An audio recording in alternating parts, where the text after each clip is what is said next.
गुरुदेव भगवान की जय। प्यारे कृष्ण कन्हैया लाल की जय।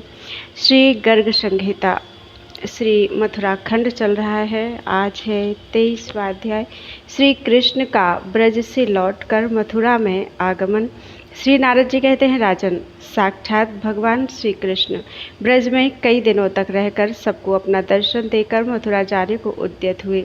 9 नंदों, 9 उपनंदों, 6 वृषभानुओं तथा वृषभानुवर और ब्रजेश्वर नंदराज से मिलकर कलावती, यशोदा, अन्य गोपियों तथा गौओं के गणों से भी भेंट करके आश्वासन और ज्ञान देकर सबसे विदा लेकर माधव चंचल अश्वों से जुते हुए अपने दिव्य रथ पर आरूढ़ हो मथुरा जाने की इच्छा से नंदगांव से बाहर निकले।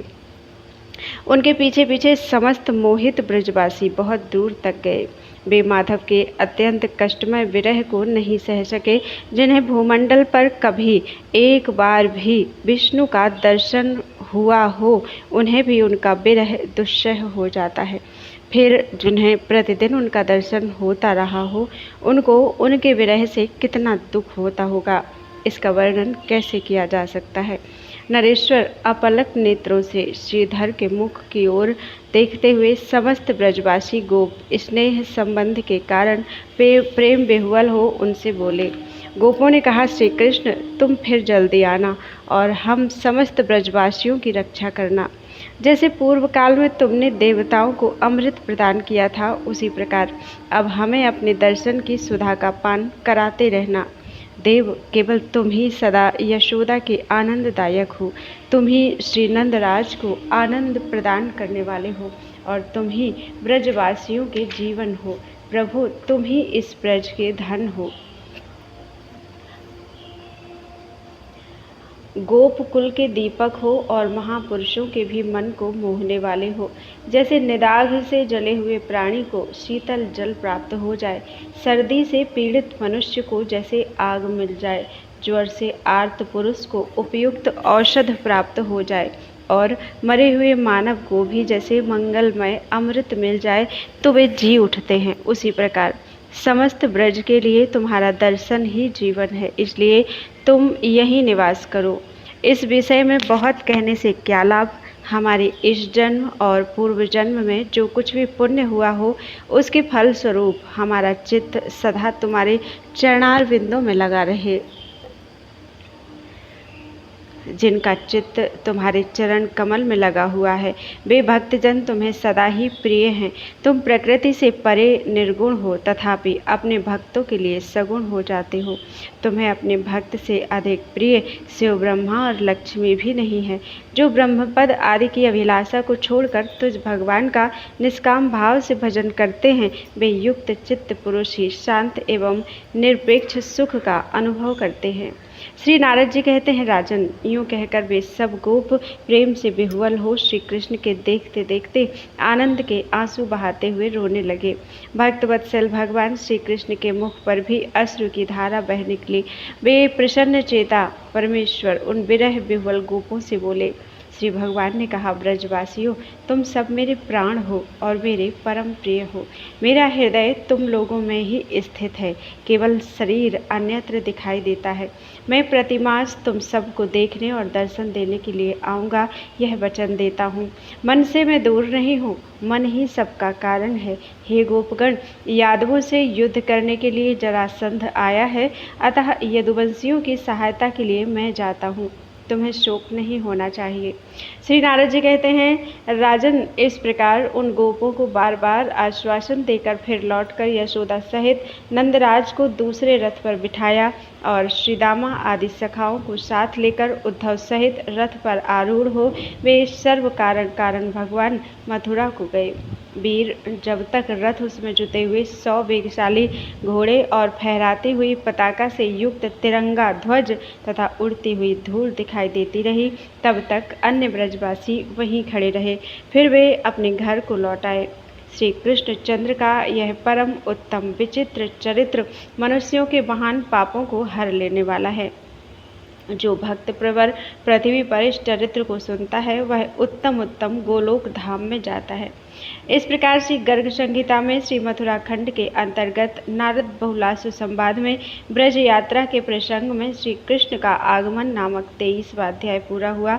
बोलो वृंदावन बिहारी लाल की जय। 24वां अध्याय बलदेव जी के द्वारा कोल दैत्य का वध, उनकी गंगा तटवर्ती तीर्थों में यात्रा, मांडूक देव को वरदान और भावी वृत्तांत की सूचना देना, फिर गंगा के अन्य तीर्थों में स्नान दान करके मथुरा में लौट जाना। बहुलासु ने पूछा, मुने, गोपांगनाओं और गोपों को उत्तम दर्शन देकर मथुरा में लौटने के पश्चात श्री कृष्ण तथा बलराम ने क्या किया? श्री कृष्ण और बलदेव का चरित्र बड़ा मधुर है।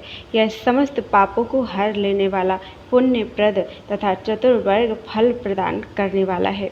श्री नारद जी ने कहा, राजन, अब श्री कृष्ण और बलदेव जी का दूसरा चरित्र सुनो, जो सर्व पापहारी, पुण्यदायक तथा धर्म, अर्थ, काम और मोक्ष को देने वाला है।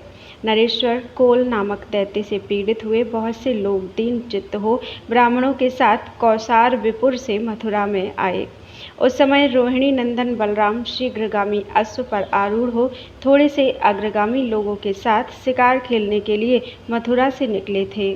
मार्ग में ही उन्हें प्रणाम करके उनकी विधिवत पूजा करने के पश्चात सब लोग उनके चरणों में प्रणत हो गए और हाथ जोड़कर हर्ष गदगद वाणी में बोले। प्रजाजनों ने कहा, राम, महाबाहु राम, महाबली देव देव, हम सब लोग कोल नामक दैत्य से पीड़ित हो आपकी शरण में आए हैं। कोल दैत्य कंस का सखा है। वह महाबली दैत्य राजा कौसारवि को जीतकर उन्हीं के नगर में राज्य करता है। राजा कौसारवि उसके भय से गंगा तट पर चले गए हैं और वहां पुनः अपने राज्य की प्राप्ति के लिए अत्यंत जितेंद्रिय हो आपके चरण कमलों का भजन कर रहे हैं। विभो, आप उनकी सहायता कीजिए। हम उन्हीं की शुभ प्रजा हैं जिनका उन्होंने पुत्र की भांति पालन किया है। उनके संरक्षण में हम लोग बड़े सुखी थे। प्रभु, अब दुष्ट कोल हमें निरंतर पीड़ा दे रहा है। यद्यपि आपने त्रिभुवन विजयी वीर कंस को मार डाला है, तथापि देवेंद्र, जब तक कोल जीवित है तब तक कंस को भी मरा हुआ नहीं मानना चाहिए। आप प्रकृति से परे होकर भी भक्तों की रक्षा के लिए ही सगुण रूप से अवतीर्ण हुए हैं। श्री नारद जी कहते हैं, राजन, उनका वचन सुनकर भक्त वत्सल श्री बलराम गंगा यमुना के बीच में बसी हुई कौशाम्बी नगरी को गए। बलराम जी को युद्ध के लिए आया हुआ सुनकर प्रचंड पराक्रमी कोल भी 10 अक्षौहिणी सेना से सुसज्जित हो कौशाम्बी से बाहर निकला। प्रलय काल के समुद्र की भांति गर्जना करने वाली वह सेना एक नदी के समान आई। चंचल घोड़े उसकी उठती हुई तरंगमाला थे। रथ और हाथी आदि उसमें तिमिंगिल अर्थात मगर मत्स्य के समान प्रतीत होते थे। वीर योद्धा रूपी भंवर उठ रहे थे। उसे देखकर बलराम जी ने हल का सेतु बांध दिया और हलाग्र भाग से उस सेना को खींच कर मूसल के सुदृढ़ प्रहार से मारना आरंभ किया। उनके प्रहार से एक साथ ही पैदल वीर, घोड़े, रथ और हाथी रणभूमि में फलों की भांति पिस उठे और करोड़ों की संख्या में सब ओर धराशायी हो गए। शेष योद्धा भय से पीड़ित हो युद्ध मंडल से भाग निकले। शस्त्रधारी दैत्य कोल बलराम जी के साथ अकेला ही युद्ध करने लगा। उस दैत्यराज ने बलदेव जी की ओर अपना हाथी बढ़ाया। उस हाथी के कुंभस्थल पर गोमूत्र में घोले हुए सिंदूर और कस्तूरी के द्वारा पत्र रचना की गई थी। सोने की सांकल से युक्त कटिबंध रत्न खचित था। उसके गंडस्थल से मद झर रहा था। उसके 4 दांत थे। घंटे की ध्वनि से वह और भीषण प्रतीत होता था। उसका कद ऊंचा था और वह दिग्गज के समान चिंघाड़ता था। उसके शरीर का रंग प्रलयकाल के मेघ के समान काला था। कोल तीखा अंकुश लेकर उसके कान की ओर से उस हाथी पर चढ़ गया था। कोल के द्वारा प्रेरित उस मत वाले हाथी को अपनी ओर आता देख बलदेव जी ने उसके ऊपर मूसल से उसी प्रकार प्रहार किया जैसे इंद्र ने वज्र से किसी पर्वत पर आघात किया हो। मिथिलेश्वर मुसल की मार से उस महान गजराज का मस्तक उसी प्रकार छिन्न भिन्न हो गया जैसे डंडे की मार से कोई मिट्टी का घड़ा टूक टूक हो गया हो। कोल का मुंह सुअर के समान था। लाल नेत्रों वाला वह दैत्य हाथी से गिर पड़ा। उसने महात्मा माधव बलदेव के ऊपर तीखा शूल चलाया। विदेहराज तब बलराम ने मूसल से मारकर उसके शूल के उसी प्रकार सैकड़ों टुकड़े कर दिए, जैसे किसी बालक ने लाठी के प्रहार से कांच के बर्तन तोड़ डाले हों। तब उस दुष्ट ने सहस्र भार, लगभग 3000 मन लोहे की बनी हुई एक भारी गदा हाथ में लेकर बलराम जी की छाती पर चोट की और वह मेघ के समान गरज उठा। उस गदा के प्रहार को सहकर महाबली बलदेव ने काजल के समान काले शरीर वाले कोल के मस्तक पर मूसल से प्रहार किया। मूसल के प्रहार से उसका सिर फट गया और वह रणभूमि में गिर पड़ा। तो भी उठकर बलदेव जी को मुक्के से भारी चोट पहुंचाकर वह वहीं अंतर्धान हो गया। फिर उस मायावी दैत्य ने अत्यंत भयंकर दैत्य संबंधिनी माया प्रकट की। तुरंत ही बड़ी भारी आंधी से प्रेरित प्रलय काल के मेघों से जो अंधकार फैला रहे थे, आकाश आच्छादित हो गया। जपा के पुष्पों के समान रक्त के बिंदुओं की निरंतर वर्षा होने लगी। उसके बाद घनीभूत काले मेघों ने घृणित वस्तुओं की वर्षा प्रारंभ की। पीव, मेद, विष्ठा, मूत्र, मदिरा और मांस से युक्त अमेध्य जल की वर्षा होने लगी। उस वृष्टि से सब ओर हाहाकार होने लगा। दैत्य द्वारा रची गई माया को जानकर महाप्रभु बलदेव ने शत्रु सेना को विदीर्ण करने वाले विशाल मुसल को चलाया। वह समस्त अस्त्रों का घातक, स्वच्छ और सुदृढ़ अस्त्र अष्ट धातुओं का बना हुआ था। उसकी लंबाई 100 योजन की थी तथा वह प्रलयाग्नि के समान प्रज्वलित हो रहा था। बलदेव जी का अष्ट मूसल 10 दिशाओं में घूमता हुआ बड़ी शोभा पा रहा था। उसने आकाश के बादलों को उसी प्रकार विदीर्ण कर दिया जैसे सूर्य कोहरे को मिटा देता है। उस मूसल को आकाश में गया हुआ देख भगवान बलभद्र ने स्वतः हल नामक अस्त्र उठाया और अपने वैभव से सबको खींच खींच कर बलपूर्वक बीच में ही विदीर्ण कर दिया।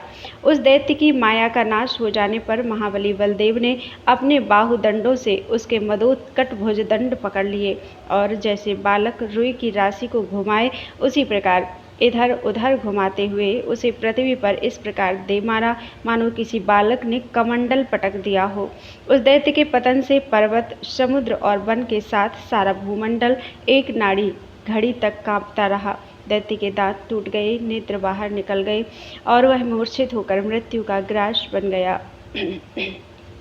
इस प्रकार महादैत्य कोल वज्र के मारे हुए वृत्तासुर की भांति प्राण शून्य हो गया। उस समय स्वर्ग में और धरती पर जय जयकार होने लगा। देवताओं की दुंदुभियां बज उठी और वे फूलों की वर्षा करने लगे। इस प्रकार कोल का वध करके श्री कृष्ण के बड़े भाई बलदेव ने कौशाम्बीपुरी राजा कौशारवि को दे दी और स्वयं गर्गाचार्य आदि के साथ वे भागीरथी में स्नान करने के लिए गए। उनका यह कार्य समस्त दोषों के निवारण एवं लोक संग्रह के लिए था। गर्ग आदि ब्राह्मण आचार्यों ने मंगलमय वेद मंत्रों का उच्चारण करते हुए माधव बलराम को गंगा में स्नान करवाया। विदेहराज बलराम जी ब्राह्मणों को 1 लाख हाथी, 2 लाख रथ, 1 करोड़ घोड़े, 10 अरब दुधारू गायें, 100 अरब रत्न और जाम्बू नद सुवर्ण के भार दान में देकर मथुरापुरी को चले गए। मिथिलेश्वर बलराम जी ने गंगा जी में जहाँ स्नान किया उस महापुण्यमय तीर्थ को विद्वान लोग राम तीर्थ के नाम से जानते हैं। जो मनुष्य कार्तिकी पूर्णिमा एवं कार्तिक मास में राम तीर्थ की गंगा में स्नान करता है वह हरिद्वार की अपेक्षा 100 गुने पुण्य का भागी होता है। बहुलास्त्र ने पूछा, महामुनि, कौशाम्बी से कितनी दूर और किस स्थान पर महापुण्यमय राम तीर्थ विद्यमान है, यह मुझे बताने की कृपा करें। नारद जी ने कहा, राजन, राजेंद्र कौशाम्बी से ईशान कोण में 4 योजन की दूरी पर और वायव्य कोण में शूकर क्षेत्र से 4 योजन की दूरी पर, कर्ण क्षेत्र से 6 कोस और नल क्षेत्र से 5 कोस आग्नेय दिशा में राम तीर्थ की स्थिति बताते हैं। वृद्धकेशी सिद्धपीठ से और बिल्वकेश वन से पूर्व दिशा में 3 कोस की दूरी पर विद्वानों ने राम तीर्थ की स्थिति मानी है। बंग देश में दृढ़ाष्ट्र नामक एक राजा थे। वे लोमस मुनि को कुरूप देखकर सदा उनकी हंसी उड़ाया करते थे। इससे उस महामुनि ने उन्हें शाप दे दिया, ओ महादुष्ट, तू विकराल सूकर मुख असुर हो जा। इस प्रकार मुनि के शाप से राजा कोल नामक क्रोध मुख असुर हो गया। फिर बलदेव जी के प्रहार से आसुर शरीर को छोड़कर महादैत्य कोल ने परम मोक्ष प्राप्त कर लिया। तब बलराम, उद्धव आदि 3 मंत्रियों के साथ वहां से तत्काल जहनु तीर्थ को चले गए, जहां जहनु के दाहिने कान से गंगा जी का प्रादुर्भाव हुआ था। उस ब्राह्मण शिरोमणि जहनु के नाम पर ही गंगा को जाह्नवी कहा जाता है। वहाँ ब्राह्मणों को दान दे रात भर सब लोग वहीं रहे। तदनंतर वहाँ से पश्चिम भाग में पांडवों का अत्यंत प्रिय आहार स्थान नामक स्थान है, जहाँ पहुंचकर उन लोगों ने रात्रि में निवास किया। वहाँ ब्राह्मणों को दान तथा उत्तम गुणकारक भोजन देकर वे वहाँ से 1 योजन दूर मांडूक देव के पास गए। मांडूक देव ने अनंत देव की कृपा प्राप्त करने के लिए बड़ी भारी तपस्या की। उसी के लिए अपने समाज के साथ बलदेव जी वहाँ गए। वह मुंह ऊपर किए एक पैर के बल पर खड़ा था। उसके नेत्र ध्यान में निश्चल थे। वह हृदय में बलदेव जी के स्वरूप का दर्शन करते हुए उन्हीं के साक्षात दर्शन के लिए लोलुप था।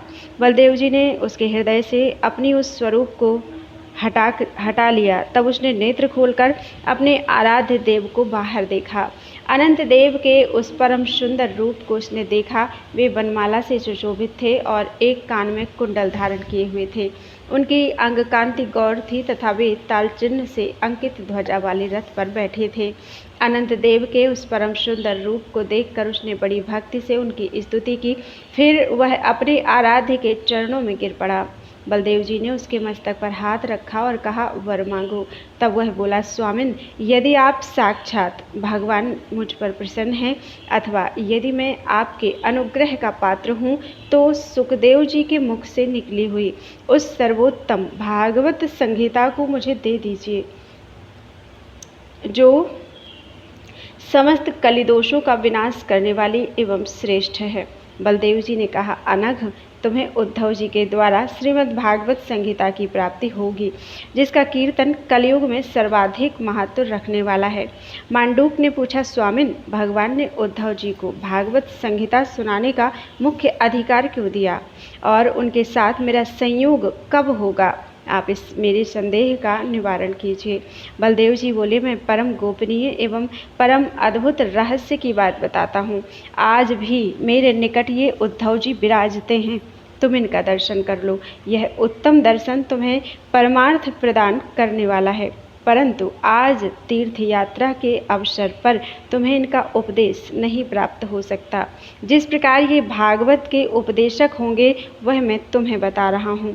मैंने उद्धव को श्रीमान आचार्य के पद पर इसलिए स्थापित किया है कि ये संहिता ज्ञान स्वरूप हैं। नंद आदि ब्रजवासियों तथा गोपांगनाओं की प्रीति के लिए भगवान श्री कृष्ण ने उद्धव को अपना प्रतिनिधि बनाकर भेजा था। अपना स्वरूप, परिकर का पद और जो कुछ भी पूर्ण भगवत्ता है वह सब अपने स्वभाव और गुण के साथ परमात्मा श्री कृष्ण ने उद्धव को अर्पित की है। उन्होंने उद्धव को अपने को एक ही मानकर आचरण किया है। उन्होंने उद्धव को और अपने को एक ही मानकर आचरण किया है। श्री कृष्ण ने अपना आंतरिक रहस्य पहले उद्धव के सिवा और किसी पर प्रकट नहीं किया है। उन्होंने इनमें अपनी अभिन्नता का साक्षात्कार किया है। ब्रजवासियों ने इन्हें साक्षात श्री कृष्ण ही जानकर बड़े आदर से इनका पूजन किया था। बसंत और ग्रीष्म दोनों ऋतुओं में इन्होंने ब्रजभूमि में विचरण किया और श्री राधा तथा राधा कुंड के आसपास के लोगों का शोक शांत किया। उद्धव ब्रजवासी अनुगामियों के साथ वहाँ की भूमि में यत्र तत्र सर्वत्र विचरे हैं। इन्हें गौओं तथा नंद आदि गोपों और गोपांगनाओं का वियोगार्थी हारी कहा गया है। ये मंत्री के अधिकार में कुशल तथा समस्त पार्षदों के अग्रगामी हैं। जब भगवान के अंतर्धान की बेला आएगी उस समय धर्मपालक देहधारी भगवान उद्धव को अपना परम अद्भुत तेज भी दे देंगे। इनका मुद्राधिकार, भगवान की ओर से कुछ भी कहने और उनकी मुद्रिका या मोहर की छाप लगाकर कोई आदेश जारी करने का अधिकार तो सर्वत्र और सदा ही विराजता है। अंतर्धान काल में इन्हें भगवान की ओर से विशेष अधिकार दिया जाएगा। ये बद्रिकाश्रम तीर्थ में विराजमान परिकरों सहित धर्म नंदन को भगवद रहस्य का बोध कराएंगे। अर्जुन आदि को भगवान के वियोग से जो बड़ी भारी पीड़ा होगी उसका निवारण उद्धव ही करेंगे। मथुरा में यादवों का उत्तराधिकारी वज्रनाभ होगा। श्री कृष्ण के पौत्रों तथा महारानियों के समुदाय में जो भगवद वियोग की वेदना होगी उसे दूर करने के लिए साक्षात श्रीहरि के द्वारा उद्धव ही नियुक्त किए जाएंगे। कौरवों के कुल में परीक्षित नाम से विख्यात राजा होगा। उसका अत्यंत तेजस्वी पुत्र जन्मेजय नाम से प्रसिद्ध होगा। वह अपने पिता के शत्रु तक्षक नाग के कुल का नाशक सर्प यज्ञ करेगा, इसमें संशय नहीं है। उसको भी सारी यज्ञ सामग्री उद्धव के द्वारा ही प्राप्त होगी। उस समय दिव्य श्रीमद् भागवत पुराण की कथा होगी जिसमें उज्ज्वल सात्विक प्रकृति के लोग संवेद होंगे, इसमें संशय नहीं है। महान भगवत भक्तों में उत्तम ब्रह्मर्षि आस्तिक के प्रसाद से जन्मेजय द्वारा होने वाले सर्प यज्ञ की समाप्ति हो जाएगी। महाराज जन्मेजय यज्ञ संस्कार कराने वाले ब्राह्मणों का पूजन करके उन्हें 100 ग्राम अग्रहार के रूप में देंगे। तदनंतर आचार्य प्रवर श्री प्रसाद जी की आज्ञा से राजा जन्मेजय शूकर क्षेत्र सोरू में जाएंगे और वहां 1 मास ठहरेंगे। उस तीर्थ में अनेक प्रकार के दान, गऊ, बड़े बड़े हाथी, घोड़े, रत्न, वस्त्र तथा इच्छानुसार भोजन ब्राह्मणों को देकर वे अपने आचार्य के साथ उस स्थान से लौटकर गंगा तट के तीर्थ स्थानों का दर्शन करते हुए सत्पुरुषों से घिरे शयान नगर में आकर सेवकों सहित डेरा डालेंगे। वहां श्री गुरु की आज्ञा से सामग्री और साधन जुटाकर अश्वमेध यज्ञ करेंगे और सर्वजेता दिग्विजयी होंगे। इस प्रकार एक अक्षत्र राज्य के स्वामी होकर श्री गुरुदेव की शरण लेकर शयान नगर से पूर्व दिशा में रमणीय गंगा के तट पर अत्यंत एकांतवासी के रूप में तीर्थ सेवन करेंगे। वहाँ धार्मिकों के समाज में बड़े आनंद के साथ भव रोग विनाशिनी भागवत कथा होगी। उस पूर्ण समाज में एक तुम भी रहोगे और भागवत की कथा सुनोगे। उसे सुनकर तुम्हें निर्मल पद की प्राप्ति होगी। तुमने मेरे लिए तपस्या की है, इसलिए तुम्हारे सामने मैंने इस रहस्य को प्रकाशित किया है। इस प्रकार मांडूक देव को वर देकर सेवकों सहित बलराम जी वहाँ से चले गए। शुद्ध श्यान नगर से ईशान कोण में गंगा तट पर स्थित एक रमणीय स्थान है जो कंटक तीर्थ से उत्तर है और पुष्पवर्ती नदी से दक्षिण दिशा में विद्यमान है। उसका विस्तार 1 कोश में है। वहीं ठहरकर संकर्षण देव दान पुण्य में लग गए। बलराम जी ने बड़ी प्रसन्नता के साथ वहां 10,000 घोड़ों, 100 रथों, 1,000 हाथियों और 10,000 गऊओं का दान किया। वहां समस्त देवता तथा तपस्या के धनी ऋषि मुनि आए। उन सब ने बड़े आदर से संकर्षण देव का पूजन किया। फिर इस प्रकार स्तुति की, प्रभु आप कोलेश दैत्य के हंता तथा गर्दभासुर का विनाश करने वाले हैं, आपको नमस्कार है। हलायुध आपको प्रणाम है। मुसलास्त्र धारण करने वाले आपको नमस्कार है। सौंदर्य स्वरूप आपको प्रणाम है। ताल चिन्हित ध्वजा धारण करने वाले आपको बारंबार नमस्कार है। उन सब के द्वारा की गई इस स्तुति को सुनकर संकर्षण बोले, आप सब लोगों को जो अभीष्ट हो वह वर मुझसे मांगिए। ब्रह्मर्षि और देवता बोले, भगवान जब जब आपत्ति में पड़कर हम आपके चरणों का चिंतन करें तब तब आपकी आज्ञा से समस्त बाधाओं से मुक्त हो जाएं। बलराम ने कहा, जब जब आप लोग मेरी शरण में आकर मेरा स्मरण करेंगे तब तब कलयुग में निश्चय ही मैं आप लोगों की रक्षा करूंगा। यह मेरा सत्य वचन है। इस स्थान पर मुनि पुंगवों ने मेरा पूजन करके वर प्राप्त किया, इसलिए कलयुग में यह तीर्थ संकर्षण स्थान के नाम से विख्यात होगा। जो लोग इस तीर्थ में गंगा स्नान और देवताओं का पूजन करेंगे, ब्राह्मणों को दान देंगे, उन्हें भोजन कराएंगे और विष्णु भगवान की पूजा करेंगे, इस भूतल पर उनका जीवन सफल होगा।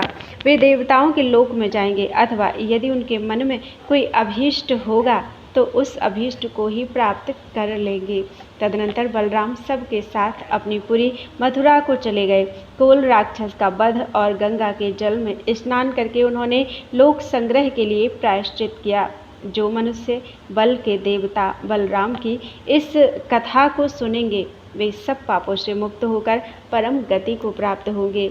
इस प्रकार श्री गर्ग संहिता में श्री मथुरा खंड के अंतर्गत नारद बहुलासु संवाद में कोल दैत्य का वध नामक 24वां अध्याय पूरा हुआ। बोलो वृंदावन बिहारी लाल की जय। 25वां अध्याय मथुरापुरी का महात्म्य एवं मथुरा खंड का उपसंहार। बहुलासु ने पूछा, मुनि, जहाँ बलराम जी अकस्मात पहुँच गए वहाँ ऐसा उत्तम तीर्थ सुना गया। अहो, मथुरापुरी धन्य है जहाँ वे नित्य निवास करते थे। मथुरा का देवता कौन है? छत्ता अर्थात द्वारपाल कौन है? उसकी रक्षा कौन करता है? चार कौन है? मंत्री प्रवर कौन है? और किन किन लोगों के द्वारा वहाँ की भूमि का सेवन किया गया है? श्री नारद जी ने कहा, राजन, साक्षात परिपूर्णतम भगवान श्री कृष्ण हरि स्वयं ही मथुरा के स्वामी या देवता हैं। भगवान केशव देव वहाँ के क्लेश नाशक हैं। साक्षात भगवान ने कपिल नामक ब्राह्मण को अपनी 12 मूर्ति प्रदान की थी। कपिल ने प्रसन्न होकर वह मूर्ति देवराज इंद्र को दे दी। फिर समस्त लोगों को रुलाने वाला राक्षस राज रावण देवताओं को जीत कर उस मूर्ति का स्तवन करके उसे पुष्पक विमान पर रखकर लंका में ले आया और उसकी पूजा करने लगा। मिथिलेश्वर तदनंतर राघवेंद्र श्री राम लंका पर विजय प्राप्त करके भगवान बाराह को प्रयत्नपूर्वक अयोध्यापुरी में ले आए और वहाँ उनकी अर्चना करते रहे। तत्पश्चात शत्रुघ्न श्री राम की स्तुति करके उनकी आज्ञा से उस 12 विग्रह को प्रयत्नपूर्वक महापुरी मथुरा में ले आए और वहाँ 12 भगवान की स्थापना करके उनको प्रणाम किया। फिर समस्त मथुरावासियों ने उन वरदायक भगवान की सेवा पूजा प्रारंभ की। वे ही ये साक्षात कपिल 12 मथुरापुरी में श्रेष्ठ मंत्री माने गए हैं। भूतेश्वर नाम से प्रसिद्ध भगवान शिव मथुरा के द्वारपाल या क्षेत्रपाल हैं। वे पापियों को दंड देकर भक्ति के लिए उन्हें मंत्रोपदेश करते हैं। महाविद्या स्वरूपा दुर्गम कष्ट दूर करने वाली चंडिका देवी दुर्गा सिंह पर आरूढ़ हो सदा मथुरापुरी की रक्षा करती हैं। मैं नारद मथुरा का चार अर्थात गुप्तचर हूँ और इधर उधर लोगों पर दृष्टि रखकर सबकी बात महात्मा श्री कृष्ण को बताता हूँ। विदेहराज नगर के मध्य भाग में स्थित शुभदायिनी करुणामयी मथुरा देवी समस्त भूखे लोगों को अन्न प्रदान करती हैं। मथुरा में मरे हुए लोगों को विमानों द्वारा ले जाने के लिए श्याम अंग वाले 4 भुजाधारी श्री कृष्ण पार्षद आते जाते रहते हैं। महापुरी मथुरा जिसके दर्शन मात्र से मनुष्य कृतार्थ हो जाता है, श्री कृष्ण के अंग से प्रकट हुई हैं।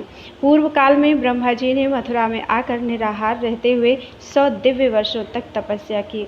उस समय वे परब्रह्म श्रीहरि के नाम का जप करते थे। इससे उन्हें स्वयंभू मनु जैसे प्रवीण पुत्र की प्राप्ति हुई। नृपराज सतीपति देववर भूतेश मधुवन में 100 दिव्य वर्ष तक तप करके श्री कृष्ण की कृपा से तत्काल मथुरापुरी और माथुर मंडल के क्षेत्रपाल हो गए। श्री कृष्ण के कृपा प्रसाद से ही मैं मथुरा मंडल का चार बना हूँ और सदा भ्रमण करता रहता हूँ। इसी प्रकार दुर्गा मथुरा में जाती हैं और निश्चय ही श्री कृष्ण की सेवा करती हैं। इंद्र ने मथुरा में तप करके इंद्रपद, सूर्य ने तप करके वैवस्वत मनु जैसा पुत्र, कुबेर ने अक्षय निधि, वरुण ने पाश और ध्रुव ने मधुबन में तप करके सम्यक ध्रुव पद प्राप्त किया था। यही तपस्या करके अम्बरीश ने मोक्ष पाया, राम ने अक्षय शक्ति एवं लवणासुर से विजय प्राप्त की, राजा रघु ने सिद्धि पाई तथा इसी मधुवन में तप करके चित्रकेतु ने भी अभीष्ट फल प्राप्त किया। यहीं के सुंदर मधुवन में तप करके अत्यंत बलिष्ठ हुए महासुर मधु ने माधव मास में मधुसूदन माधव के साथ युद्ध भूमि में जाकर युद्ध किया। सप्तऋषियों ने मथुरा में आकर यहीं तपस्या करके योग सिद्धि प्राप्त की। पूर्व काल में अन्य ऋषियों ने भी यहाँ तप करके सर्वतोमुखी सफलता पाई थी और गोकर्ण नामक वैश्य ने भी यहाँ तप करके महानिधि उपलब्ध की थी। इसी शुभ मधुवन में लोक रावण ने तपस्या करके स्वर्ग के देवताओं पर विजय पाई तथा राक्षसों को अधिकारी बनाकर मंदिर निर्माण करके लंका में प्रतिष्ठित हो बड़ी शोभा प्राप्त की। मिथिलेश्वर यही सुंदर मधुवन में तपस्या करके हस्तिनापुर के राजा शंतनु ने अत्यंत साधु शिरोमणि तथा तत्वार्थ सागर के कर्णाधार कर्णधार भीष्म को पुत्र रूप में प्राप्त किया। बहुलासु ने पूछा, देवर्षि शिरोमणि, मथुरा का महात्म्य बताइए। वहाँ निवास करने वाले सज्जनों को किस फल की प्राप्ति बताई गई है? श्री नारद जी ने कहा, राजन, आदि युग में भगवान बाराह ने महासागर के जल में जहाँ बड़ी ऊंची लहरें उठ रही थी, डूबी हुई पृथ्वी को जैसे हाथी सूंड से कमल को उठा ले, उसी प्रकार स्वयं अपनी दाढ़ से उठाकर जब जल के ऊपर स्थापित किया, तब मथुरा के महात्म्य का इस प्रकार वर्णन किया था। यदि मनुष्य मथुरा का नाम ले ले तो उसे भगवान नामोच्चारण का फल मिलता है। यदि वह मथुरा का नाम सुन ले तो श्री कृष्ण के कथा श्रवण का फल पाता है। मथुरा का स्पर्श प्राप्त करके मनुष्य साधु संतों के स्पर्श का फल पाता है। मथुरा में रहकर किसी भी गंध को ग्रहण करने वाला मानव भगवत चरणों पर चढ़ी हुई तुलसी के पत्र की सुगंध लेने का फल प्राप्त करता है। मथुरा का दर्शन करने वाला मानव श्रीहरि के दर्शन का फल पाता है। स्वतः किया हुआ आहार भी यहाँ भगवान लक्ष्मीपति के नैवेद्य प्रसाद भक्षण का फल देता है। दोनों बाहों से वहाँ कोई भी कार्य करके श्रीहरि की सेवा करने का फल पाता है और वहाँ घूमने फिरने वाला भी पग पग पर तीर्थ यात्रा के फल का भागी होता है। राजन सुनो, जो राजाधिराजों का हनन करने वाला और सगोत्र का घातक तथा तीनों लोकों को नष्ट करने के लिए प्रयत्नशील होता है, ऐसा महापापी भी मथुरा निवास करने से योगीश्वरों की गति को प्राप्त होता है। उन पैरों को धिक्कार है जो कभी मधुबन में नहीं गए, उन नेत्रों को धिक्कार है जो कभी मथुरा का दर्शन नहीं कर सके। मिथिलेश्वर, उन कानों को धिक्कार है जो मथुरा का नाम नहीं सुन पाते, और उस वाणी को धिक्कार है जो कभी थोड़ा सा भी मथुरा का नाम नहीं ले सकी। विदेहराज, मथुरा में 14 करोड़ वन हैं जहाँ तीर्थों का निवास है। इन तीर्थों में से प्रत्येक मोक्षदायक है। मैं मथुरा का नामोच्चारण करता हूँ और साक्षात मथुरा को प्रणाम करता हूँ, जिसमें असंख्य ब्रह्मांडों के अधिपति परिपूर्णतम देवता गोलोकनाथ साक्षात श्री कृष्णचंद्र ने स्वयं अवतार लिया। उस मथुरापुरी को नमस्कार है। दूसरी पुरियों में क्या रखा है? जिस मथुरा का नाम तत्काल पापों का नाश कर देता है, जिसके नामोच्चारण करने वाले को सब प्रकार की मुक्तियाँ सुलभ हैं तथा जिसकी गली गली में मुक्ति मिलती है, उस मथुरा को इन्हीं विशेषताओं के कारण विद्वान पुरुष श्रेष्ठतम मानते हैं। यद्यपि संसार में काशी आदि पुरियाँ भी मोक्षदायिनी हैं, तथापि उन सब में मथुरा ही धन्य है, जो जन्म, मौंजी व्रत, मृत्यु और दाह संस्कारों द्वारा मनुष्यों को 4 प्रकार की मुक्ति प्रदान करती है। जो सब पुरियों की ईश्वरी, ब्रजेश्वरी, तीर्थेश्वरी, यज्ञ तथा तप की निधीश्वरी, मोक्षदायिनी तथा परम धर्म धुरंधरा है, मधुबन में उस श्री कृष्णपुरी मथुरा को मैं नमस्कार करता हूँ।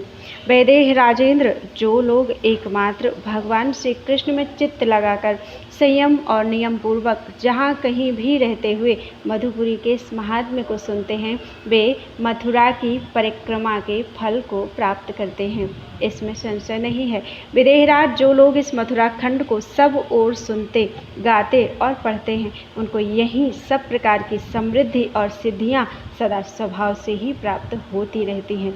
जो बहुत वैभव की इच्छा करने वाले लोग नियम पूर्वक रहकर इस मथुरा खंड का 21 बार श्रवण करते हैं, उनके घर और द्वार को हाथी के कर्णतालों से प्रताड़ित भ्रमरावरी अलंकृत करती है।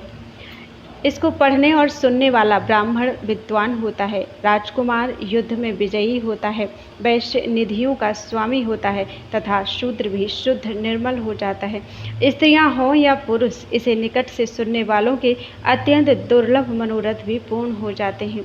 जो बिना किसी कामना के मन में भगवान में मन लगाकर इस भूतल पर भक्ति भाव से इस मथुरा महात्म्य अथवा मथुरा खंड को सुनता है, वह विघ्नों पर विजय पाकर स्वर्गलोक के अधिपतियों को लांघकर सीधे गोलोक धाम में चला जाता है।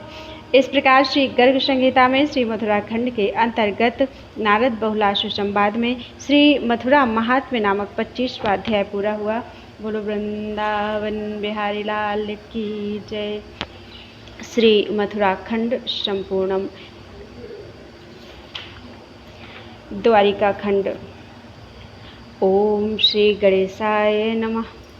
पहला अध्याय। जरासंध का विशाल सेना के साथ मथुरापुर पर आक्रमण, श्री कृष्ण और बलराम द्वारा उसकी सेना का संहार, मगधराज की पराजय तथा श्री कृष्ण बलराम का मथुरा में विजयी होकर लौटना। कृष्णाय वासुदेवाय देवकी नंदनाय चा नंद गोप कुमाराय गोविंदाय नमो नमः। जो वसुदेव के पुत्र और देवकी नंदन होने के साथ ही नंद गोप के भी कुमार हैं, उन सच्चिदानंद स्वरूप गोविंद को बारंबार नमस्कार है। बहुलासु ने पूछा, ब्राह्मण, मैंने आपके मुख से अद्भुत मथुरा खंड की कथा सुनी। अब मुझे श्री कृष्ण चरितामृत से पूर्ण द्वारिका खंड की कथा सुनाइए। श्री रमा बल्लभ श्री कृष्ण के कितने विवाह, कितने पुत्र और कितने पौत्र हुए? महामते, उनके मथुरा को छोड़कर द्वारका में निवास करने का क्या कारण है? ये सब बातें बताइए। श्री नारद जी ने कहा, मिथिलेश्वर, महाबली कंस के मारे जाने पर उसकी 2 रानियां अस्थि और प्राप्ति बड़े दुख से जरासंध के घर गईं। उनके मुख से कंस के मरण का वृत्तांत सुनकर जरापुत्र महाबली जरासंध अत्यंत कुपित होकर इस भूतल को यदुवंशियों से शून्य कर देने के लिए उद्यत हो गया। राजन, उस बलवान नरेश ने 23 अक्षौहिणी सेना साथ लेकर मथुरापुरी पर धावा बोल दिया। महासागर के समान गर्जना करने वाली उसकी सेना और भय से व्याकुल हुई अपनी नगरी को देखकर साक्षात भगवान ने सभा में बलदेव जी से कहा, भैया बलराम जी, इस मगधराज जरासंध की सारी सेना को तो निसंदेह नष्ट कर देना चाहिए, किंतु इस मगध नरेश को तो नहीं मारना चाहिए, जिससे यह पुनः सेना जुटाकर ले आने का उद्योग करे। जरासंध को ही निमित्त बनाकर पृथ्वी के राजाओं के रूप में स्थित पृथ्वी के सारे भार को यहीं रहकर हर लूँगा और साधु पुरुषों का प्रिय करूँगा। राजन, भगवान श्री कृष्ण इस प्रकार बात कर ही रहे थे कि बैकुंठ से सबके देखते देखते 2 सुंदर रथ उतर आए। उन रथों पर तत्काल आरूढ़ होकर महाबली बलराम और श्री कृष्ण यदुवंशियों की थोड़ी सी सेना साथ लेकर तुरंत ही नगर से बाहर निकले। आकाश में देवताओं के देखते देखते भूतल पर यादवों और मागधों में अद्भुत रोमांचकारी एवं तुमुल युद्ध होने लगा। पहले महाबली मगधराज रथ पर आरूढ़ हो 10 अक्षौहिणी सेना के साथ भगवान श्री कृष्ण के सामने आकर लड़ने लगा। धृतराष्ट्र पुत्र दुर्योधन जरासंध की सहायता के लिए 5 अक्षौहिणी सेना के साथ आकर यादवों के साथ युद्ध करने लगा। राजन, विंध्य देश का बलवान राजा 5 अक्षौहिणी सेना के साथ तथा बंग देश का महाबली नरेश 3 अक्षौहिणी सेना के साथ उस महायुद्ध में जरासंध की ओर से सम्मिलित हुआ। मिथिलेश्वर, इसी तरह दूसरे राजा भी जो जरासंध के वशवर्ती थे, प्राणपण से उनकी सहायता कर रहे थे। शत्रु सेना से व्याप्त आकाश में बाणों का अंधकार फैल जाने पर सारंग धनवा श्री कृष्ण ने अपने सारंग धनुष की टंकार ध्वनि प्रारंभ की। उस टंकार से 7 लोकों और 7 पातालों सहित सारा ब्रह्मांड गूंज उठा। दिग्गज विचलित हो उठे, तारे टूटने लगे और सारा भूखंड मंडल कांपने लगा। शत्रुओं का सारा सैन्य मंडल उसी क्षण बहरा सा हो गया। घोड़े युद्ध मंडल से उछलकर भागने लगे तथा हाथियों ने भी अपना मुंह फेर लिया। जरासंध की सारी सेना उस टंकार से भय विह्वल हो भाग चली और उल्टी दिशा में 2 कोस जाकर फिर वहां आई। इस प्रकार विद्युत की पीली प्रभा से युक्त एवं कांतिमान सारंग धनुष की टंकार फैलाकर श्रीहरि ने अपने बाण समूहों की वर्षा से जरासंध की सारी सेना को आच्छादित कर दिया। राजन, सारंग धनवा के बाणों से शत्रु सेना के रथ चूर चूर हो गए, पहिए टूक टूक होकर गिर पड़े तथा रथी और सारथी भी मारे जाकर भूमि पर सदा के लिए सो गए। गजारोहियों के साथ चलने वाले हाथी उनके बाणों से 2 टूक हो गए। सवारों सहित घोड़े बाणों द्वारा गर्दन कट जाने से धराशायी हो गए। इसी प्रकार उस महायुद्ध में वक्षस्थल और मस्तक छिन्न हो जाने से पैदल योद्धा धराशायी हो गए। उनके कवचों की धज्जियां उड़ गई थी, वे निसंदेह काल के गाल में चले गए। राजन, जैसे फूटे हुए बर्तन कोई अधोमुख और कोई ऊर्ध्वमुख होकर पड़े दिखाई देते हैं, उसी प्रकार जिनके शरीर कट गए थे वे राजकुमार उस सम्रांगण में कोई ऊर्ध्वमुख और कोई अधोमुख होकर पड़े हुए थे। एक ही क्षण में उस युद्धभूमि में 100 कोस लंबी खून की नदी बह चली, जो अत्यंत दुर्गम थी। हाथी उसमें ग्राह के समान जान पड़ते थे। ऊँटों और गधों के धड़ आदि कच्छप के समान प्रतीत होते थे। रथ शिशुमारों का, केश सेवारों का तथा कटी हुई भुजाएं सर्पों का भ्रम उत्पन्न करती थी। हाथ मछलियों का तथा मुकुटों की रत्न हार एवं कुंडल कंकड़ पत्थर जान पड़ते थे। अष्ट शस्त्र, सीप, छत्र, शंख तथा चामर और ध्वजा बालू प्रतीत होते थे। रथ के पहिए भंवर का भ्रम उत्पन्न कर रहे थे और दोनों ओर की सेनाएं उस रुधिर सरिता के दोनों तट थीं। इस तरह वह 100 योजन विस्तृत नदी वैतरणी के समान भयंकर जान पड़ने लगी। प्रमथ, भैरव, भूत, बेताल और योगिनियां अट्टहास करती हुई रणभूमि में नाचने लगी। नपेश्वर में भूत, बेताल आदि खप्पर में ले लेकर निरंतर रक्त पी रहे थे और भगवान शंकर की मुंडमाला बनाने के लिए कटे हुए सिरों का संग्रह कर रहे थे। सैकड़ों डाकनियों से घिरी हुई भद्रकाली वहां का गरम गरम रक्त पीती हुई अट्टहास करने लगी। विद्याधरियां, स्वर्गवासिनी गंधर्व कन्याएं तथा अप्सराएं क्षत्रिय धर्म में स्थित होकर वीरों गति पाने वाले देव रूपधारी वीरों को अपने पति के रूप में वर्ण कर रही थीं। आकाश में उन वीरों को पकड़कर पति बनाने के निमित्त वे आपस में कलह करने लगी। वे कहती, ये तो मेरे अनुरूप हैं, अतः मैं ही इनका वर्ण करूंगी। इस प्रकार उनमें आसक्त चित्त हुई सुरबालाएं परस्पर विवाद पर उतर आई थीं। कुछ धर्मपरायण वीर सम्रांगण से तनिक भी विचलित न होने के कारण मार्तंड मंडल का भेदन करके सीधे भगवान विष्णु के दिव्य धाम में चले गए। शेष सेना को त्रिलोकी का बल धारण करने वाले बलदेव जी कुपित हो हल से खींचकर मूसल से मारने लगे। इस प्रकार जरासंध की सेना का सब ओर से संहार हो जाने पर दुर्योधन, विंध्यराज तथा बंग नरेश सब भयभीत होकर रणभूमि से इधर उधर भाग गए। राजन, तब 10,000 हाथियों के समान बलशाली महापराक्रमी जरासंध रथ पर आरूढ़ होकर बलदेव जी के सामने आया। यदुश्रेष्ठ बलराम ने जरासंध के सुंदर रथ को हलाग्र भाग से खींचकर मुसल की चोट से चूर्ण कर डाला। घोड़े और सारथी के मारे जाने पर रथहीन हुए जरासंध ने सारे शस्त्र समूह को त्याग कर बलदेव को दोनों हाथों से पकड़ लिया। फिर उन दोनों में रणभूमि के भीतर घोर युद्ध होने लगा। मैथिल आकाश में खड़े देवताओं तथा भूतल पर विद्यमान मनुष्यों के देखते देखते वे दोनों महाबली वीर मल्ल युद्ध में 2 सिंहों के समान जूझने लगे। वे छाती से, मस्तक से, भुजाओं से चोट करते हुए पृथक पृथक पैरों को पकड़कर एक दूसरे को गिराने की चेष्टा करते थे।